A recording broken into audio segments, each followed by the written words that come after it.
네, 이렇게 브리핑을 통해서 세 가지 소식들, 간밤에 있었던 주요 소식들 함께 정리해 봤는데요. 그렇다면 시장 마감 상황 어떻게 됐는지 조금 더 자세하게 들어보겠습니다. 신은석 캐스터 마감 상황 알려주세요. 네, FOMC를 앞두고 유럽 주요국 증시들은 전반적으로 경계감이 나타났습니다. 독일 같은 경우는 상승했고요. 그리고 영국과 프랑스 같은 경우에는 소폭 하락 마감했습니다. 유로스톡스 50지수 같은 경우에도 장중에 상승과 하락을 반복하면서 혼조세를 나타냈는데요. 0.07%가량 하락하면서 전반적으로 보합권에서 마감이 됐습니다. 이어서 국제 유가 상황도 함께 체크해 보도록 하겠습니다. 네, 원유 선물 가격 같은 경우에는 사우디 등 주요 산유국의 감산이 연말까지 이어질 것이라는 우려가 지속되는 가운데 장중에 94달러 가까이 육박하는 등 11개월 만에 최고치를 기록하기도 했습니다. 미국의 에너지 정보청이 발표한 역내 원유 시추 보고서에서 미국의 원유 생산이 10월에 줄어들 것으로 예상한 점이 유가를 끌어올렸는데요. 그러다가 조금씩 상승분을 반납하면서 0.31%가량, 0.12%가량 하락했습니다. 91.59달러에서 마감이 됐습니다. 이렇게 국제 유가 상황과 유럽 증시 상황 함께 살펴봤는데요. 미국 증시는 어떻게 마감이 됐는지 SH 인베스트먼트 김선영 연구원 통해서 만나보도록 하겠습니다. 연구원님 안녕하세요. 네, 안녕하십니까. 네, 간밤에 미국 증시 어떻게 마감이 됐나요? 예, FOMC의 결과를 기다리는 관망세 속에 오늘 뉴욕 증시는 소폭 하락했고 지수별로 다우지수가 0.3%, S&P 500은 0.2%, 내스닥이 0.2%, 소형주 중심의 러셀 2000은 0.4% 하락으로 거래를 마쳤습니다. 연준은 이번 회의에서 기준금리를 동결할 것으로 예상되지만 시장은 이번 회의에서 추가 인상 여부에 대한 신호를 찾으려 할 것으로 보이는 가운데 지난 6월 발표된 연준 위원들의 금리 전망치에 따르면 올해 한 번 더 금리 인상을 예상했고 위원들 내에서도 추가 금리 인상 여부에 의견이 갈리는 만큼 인플레이션이 추가로 둔화될 경우 추가 인상이 없을 것이라는 전망이 강화될 수 있다는 분석도 제기되지만 최근 들어 국제 유가가 오름세를 보이면서 인플레이션이 다시 가속화될 위험이 있어서 긴축 기조를 내려놓을 경우 정책 오판의 위험이 있다는 지적도 만만치 않은 상황입니다. 한편 오늘 발표된 미국의 8월 신규 주택 착공 실적은 한 달 만에 다시 하락해 3년 만에 최저 수준으로 떨어졌는데요. 상무부에 따르면 8월 미국 내 신규 주택 착공 건수는 전달 대비 11.3%가 줄어든 128만 3천 채로 집계돼 2020년 6월 이후 가장 낮은 수준을 보였습니다.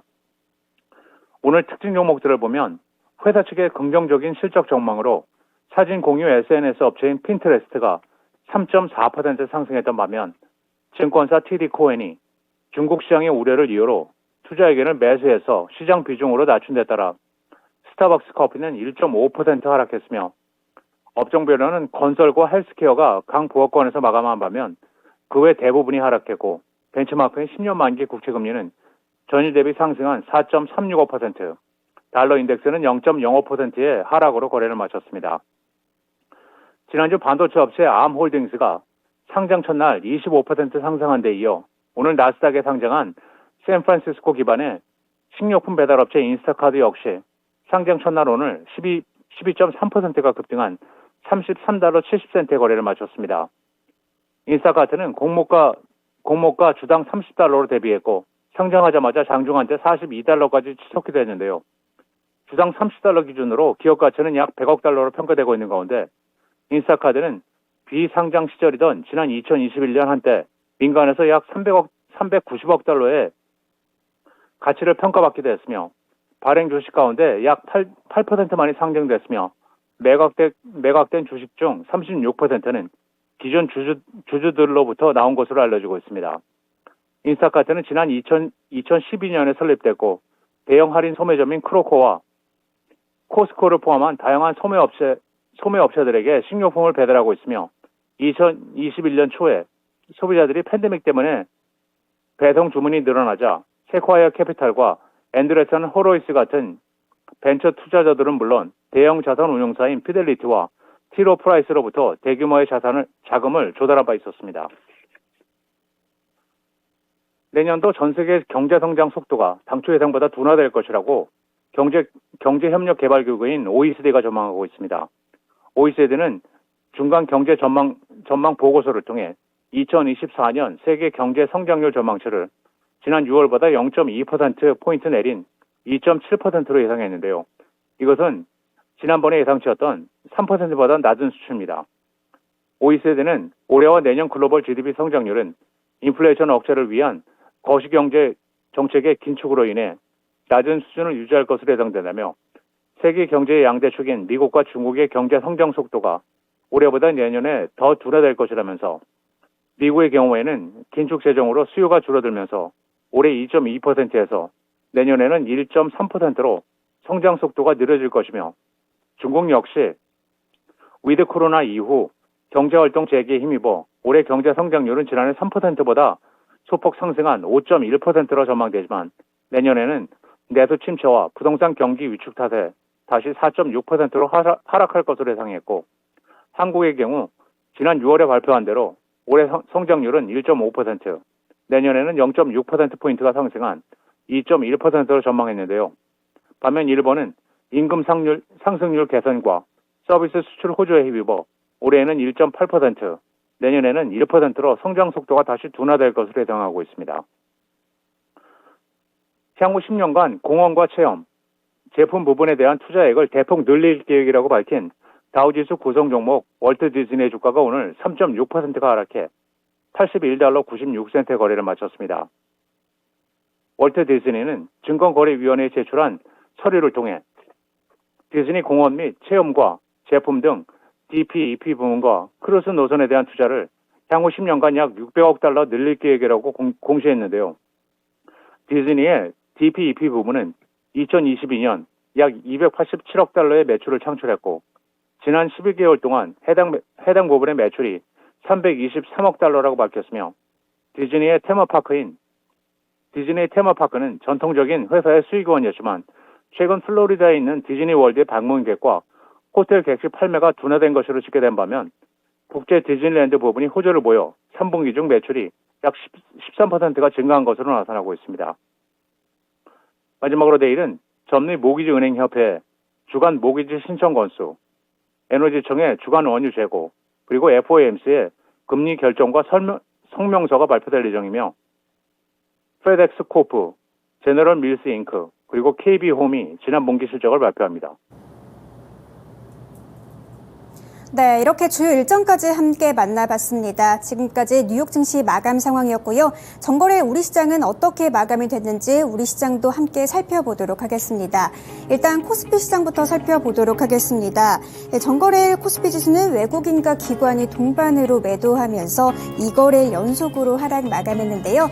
특히 기관 쪽에서 대량으로 매도를 하면서 코스피 지수는 2,550선으로 다시 회귀를 했습니다. 전거래일 코스피 지수는 0.6%가량 내리면서 2,559선에서 마감이 됐습니다. 이어서 코스피 시장의 시총 상위 종목들의 흐름도 함께 체크를 해보도록 하겠습니다. 일단 반도체 관련주부터 살펴보도록 하겠습니다. 반도체 투톱 두 종목 모두 다 보합권에서 마감이 됐습니다. 지난 월요일에 있었던 반도체 쪽에서의 하락은 다행히도 더 크게 이어지지는 않았는데요. 다만 삼성전자 같은 경우에는 2거래일 연속으로 하락을 하면서 7만전자로 다시 이탈을 했습니다. 0.5%가량 하락하면서 69,800원에서 마감이 됐습니다. 이어서 전거래일은 2차전지 쪽에서의 약세가 두드러졌는데요. 2차전지 셀 업체들부터 살펴보도록 하겠습니다. 일단 LG 에너지솔루션 같은 경우에는 2%가량의 하락으로 거래를 마쳤고요. 삼성 SDI 같은 경우에도 파란불 켜면서 1.5%가량 하락했습니다. 특히 LG화학 같은 경우에는 3.6%가량의 하락폭이 큰 모습을 나타내기도 했습니다. 포스코 그룹주 같은 경우에도 전거래일은 전반적으로 파란불을 켰는데요. 포스코 홀딩스 같은 경우에는 1.6%가량 하락했고요. 포스코 퓨처엠 같은 경우에도 3.4%가량의 하락세를 나타내기도 했습니다. 자동차 관련주들의 주가도 함께 살펴보도록 하겠습니다. 자동차 완성차 두 종목은 보합권에서 마감이 됐습니다. 현대차와 기아 보합권에서 마감됐고요.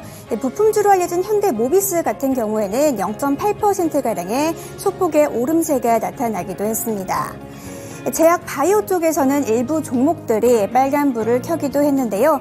특히 유한양행 같은 경우에는 증권가에서 2분기 호실적 전망이 나오면서 2.2%가량 하락해 상승했습니다. 78,100원에서 거래를 마쳤습니다.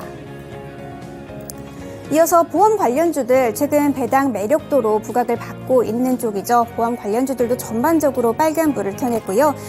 원전 관련주들도 전반적으로 빨간불이 나타났는데 잠시 후에 특징주 통해서 보다 자세하게 살펴보도록 하겠습니다.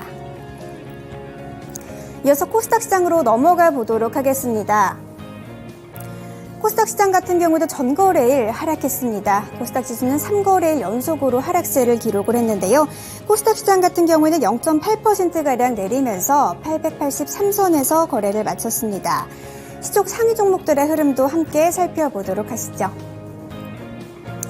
코스닥 중에서는 에코프로, 에코프로 BM, 에코프로 그룹주들이 하락했습니다. 1%가량 그리고 0.7%가량의 하락세가 나타났고요.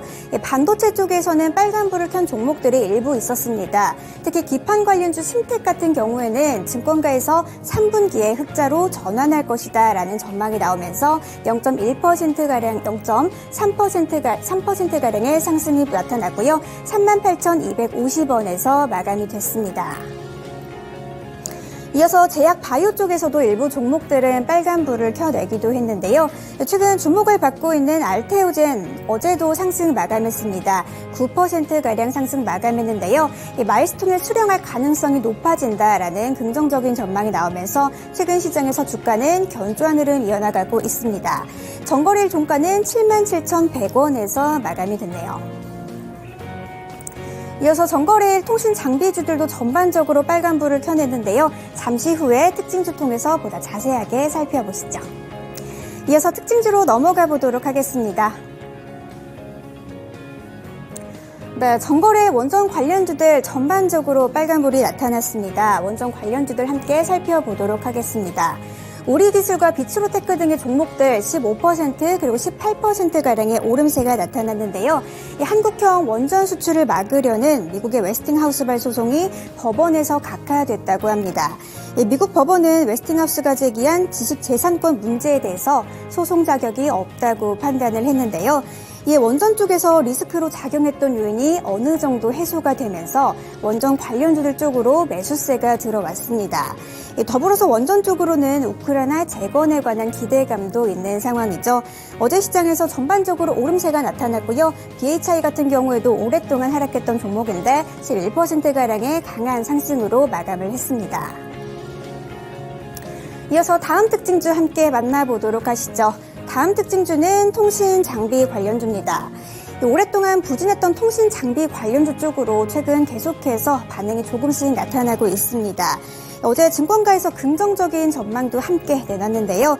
내년 말에는 6G 레디 투자에 진입할 가능성이 높다며 2007년을 상기한다면 당장 급등해도 이상할 것이 없다. 따라서 비중을 크게 늘려야 한다고 했습니다. 더해서 최근 통신 장비주 쪽으로는 미국의 인플레이션 감축법에 대한 수혜 기대감도 있는 상황이고요. 스타링크에 대한 기대감도 있는 상황이죠. 최근 2차전지 쪽의 수급이 부진한 가운데 전거래일은 이러한 수급이 5G 그리고 통신 장비 쪽으로 이동했다고 해도 과언이 아니었습니다. 주가 살펴보도록 하겠습니다. KMW 같은 경우에는 상한가로 거래를 마치게 됐고요. 에이스테크 같은 경우에도 최근 시장에서 주목을 받고 있는 종목이죠.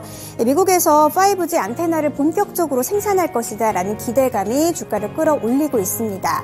전거래일 같은 경우에도 상한가로 거래를 마쳤고요. 전통적인 5G 관련주로 알려진 솔리드 같은 경우에도 19%대 상승으로 마감을 했습니다. 외에도 HFR 그리고 이노 와이어리스 등의 종목들까지 전반적으로 빨간불을 켜면서 마감을 했습니다. 이어서 마지막 특징주도 살펴보도록 하겠습니다. 마지막 특징주는 핵융합 에너지 관련주인데요.